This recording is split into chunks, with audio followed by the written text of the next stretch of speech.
آج ہم پڑھیں گے rights and duties of state کے بارے میں۔ Rights and duties of state جو ہیں وہ انٹرنیشنل لاء کی پرائمری کنسرن ہیں۔ ان کو فارمولیٹ کرنا یا ان کو بنانے کا جو پہلا پروسیس ہے، اٹیمپٹ ہے، وہ کیا گیا تھا 1933 میں Monte video convention on the rights and duty of state کے ذریعے۔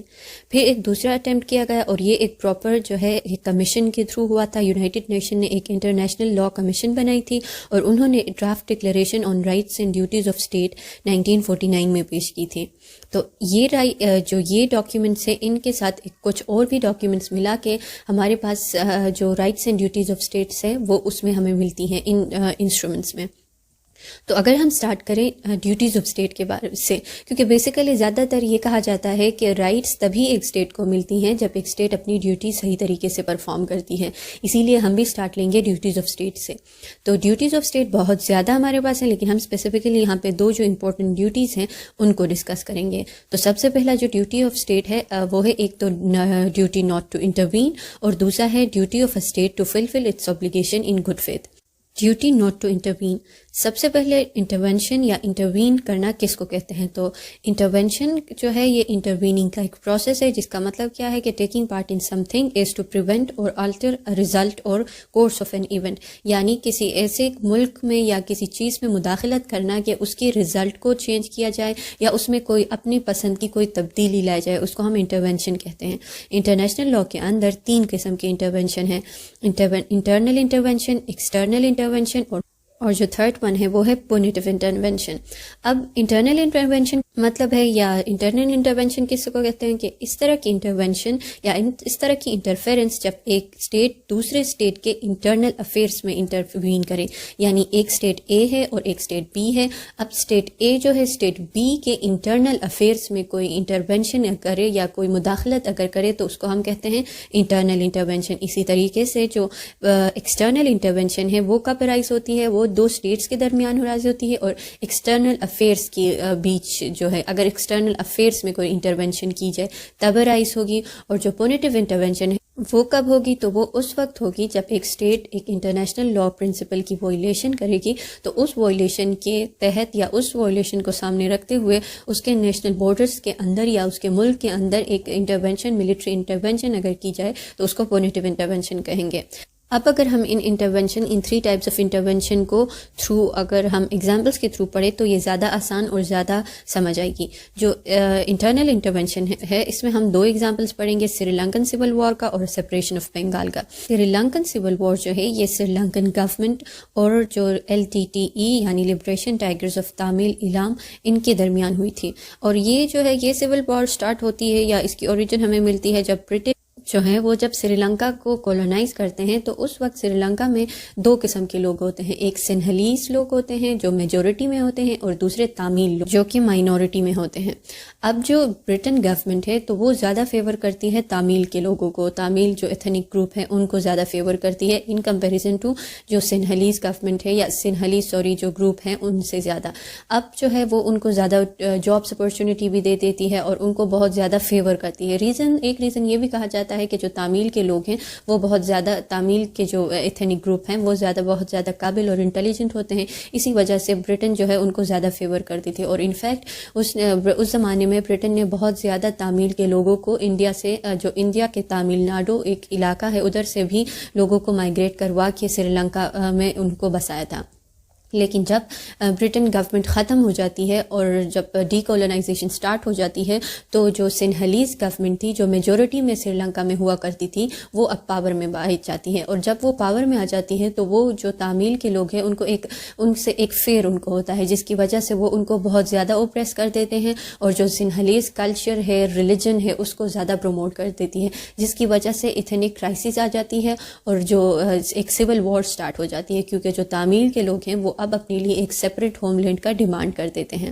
اور اس ڈیمانڈ کے نتیجے میں بہت زیادہ لوگ مارے جاتے ہیں، اور یہ جو LTTE ہے، liberation tigers of Tamil Ilam, ایک سیپریٹسٹ ملیٹنٹ گروپ بن جاتی ہے جو اب سری لنکن گورنمنٹ سے سپریشن مانگتی ہے، اور اس نتیجے میں سری لنکا میں بہت زیادہ بڑی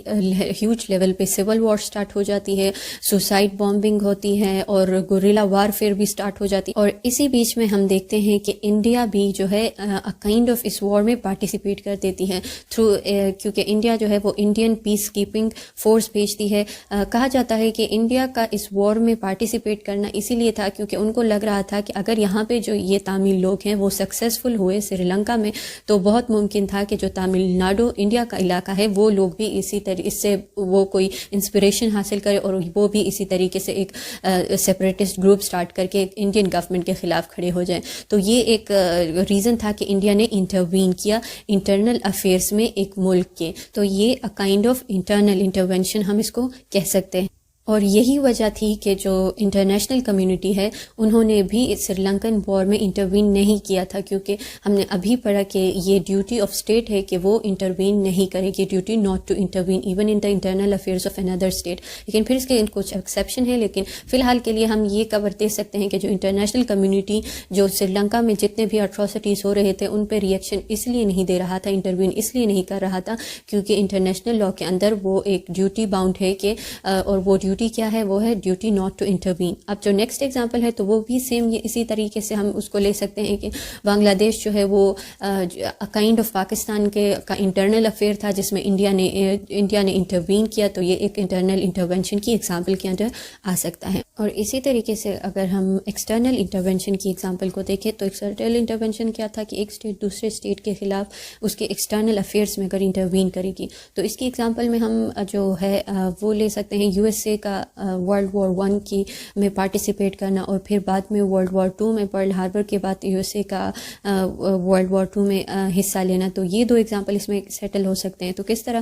ورلڈ وار 1 میں ہمیں پتہ ہے کہ جو یو ایس اے ہے وہ کب حصہ لیتا ہے جب جرمنی ان ریسٹرکٹیڈ میرین وارفیئر سٹارٹ کرتی ہیں, یعنی وداؤٹ وارننگ جو جرمنی کے جو سب میرینس ہیں وہ شپس کو گرا دیتے ہیں. ہر ایک شپ جو اس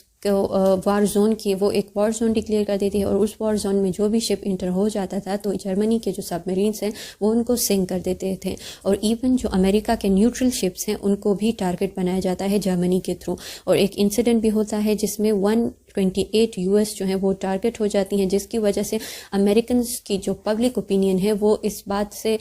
بالکل متفق ہو جاتی ہے کہ اب ٹائم آ چکا ہے کہ ہم وار میں حصہ لے لیں. اسی طریقے سے ایک اور جو ہے وہ پش مل جاتا ہے زمرمن ٹیلی گرام کے ٹائم پہ. اس میں کیا ہوتا ہے کہ یہ ایک سیکرٹ میسج ہوتا ہے جو جرمنی سے میکسیکو کو بھیجا جاتا ہے اور اس میں یہ کہا جاتا ہے کہ اگر میکسیکو جو ہے وہ ورلڈ وار 1 میں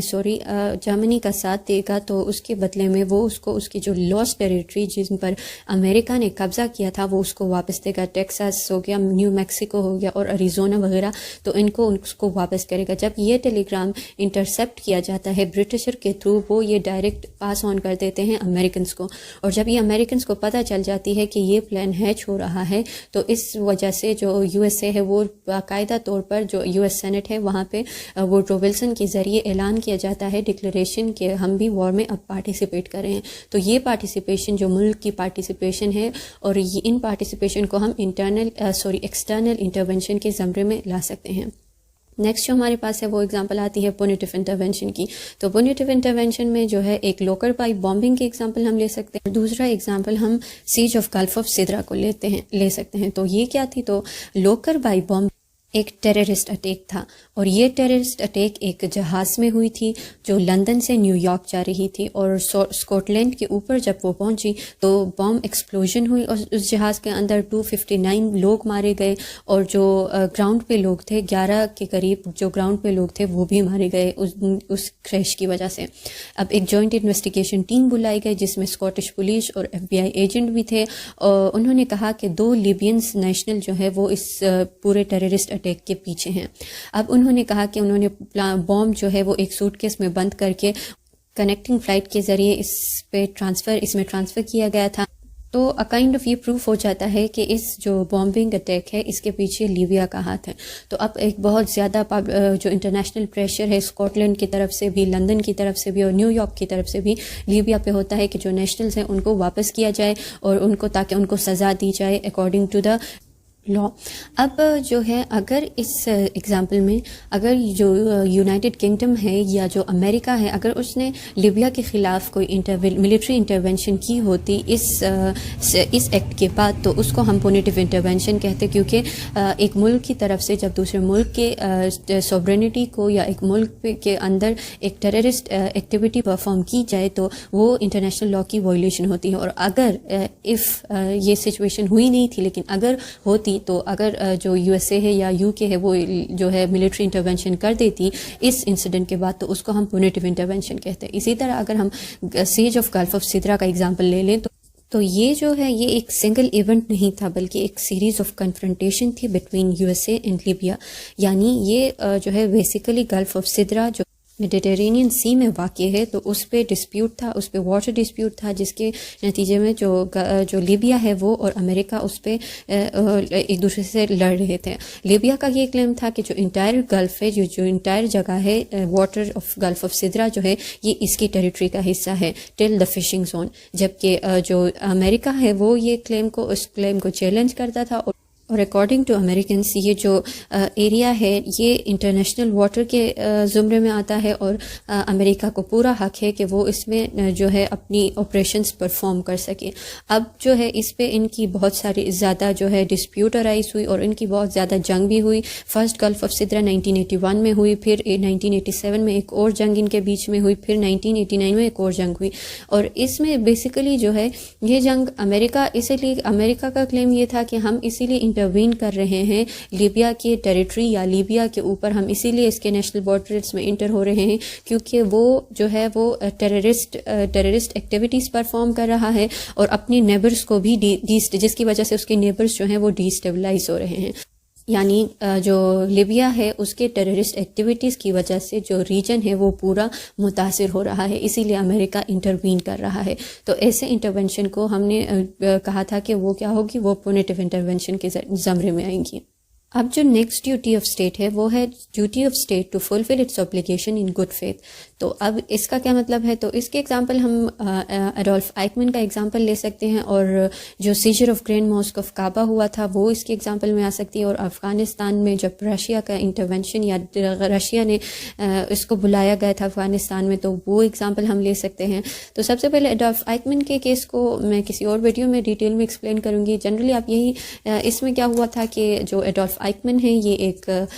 جرمن سٹیزن ہوتا ہے جو کہ ہولوکاسٹ میں اس کا بہت بڑا رول ہوتا ہے، جس کی وجہ سے اب یہ جو اسرائیل گورنمنٹ ہے اس کو وہ اس کے پیچھے ہوتی ہے تاکہ اس کو جو ہولوکاسٹ ہے اس کی سزا دی جائے. اب جو ایڈولف آئکمن ہے وہ چھپ کے بیٹھا ہوتا ہے ارجنٹینا میں. اب جو اسرائیل کو تو ارجنٹینا نے ریکگنائز نہیں کیا ہوتا ہے تو اب اسرائیل تو ڈائریکٹ ارجنٹینا میں نہیں جا سکتا تھا، تو وہ ارجنٹینا گورنمنٹ کو دھوکہ دے کے امریکن بیس میں امریکہ کے جو پاسپورٹ وغیرہ ہیں وہ لے کے ارجنٹینا کے اندر انٹر ہوتا ہے اور وہاں سے ایڈولف آئکمن کو اٹھا کے اسرائیل لا کے اس کا ٹرائل چلایا جاتا ہے.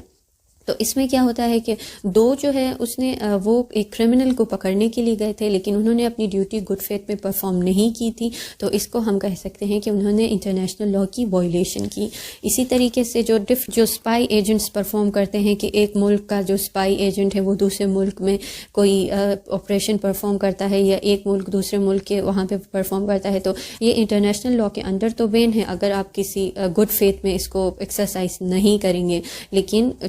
لیکن کیا تو جاتا ہے پریکٹیکلی، لیکن انٹرنیشنل لا کے اندر اگر آپ گڈ فیتھ میں نہیں کریں گے یعنی آپ کو اس طرح انتشار پھیلا رہے ہیں کسی دوسرے ملک میں تو وہ انٹرنیشنل لا کے اندر بین ہے.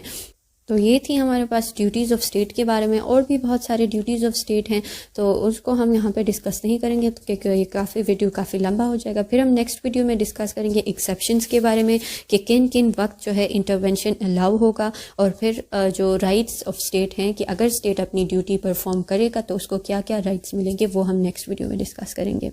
Thank you.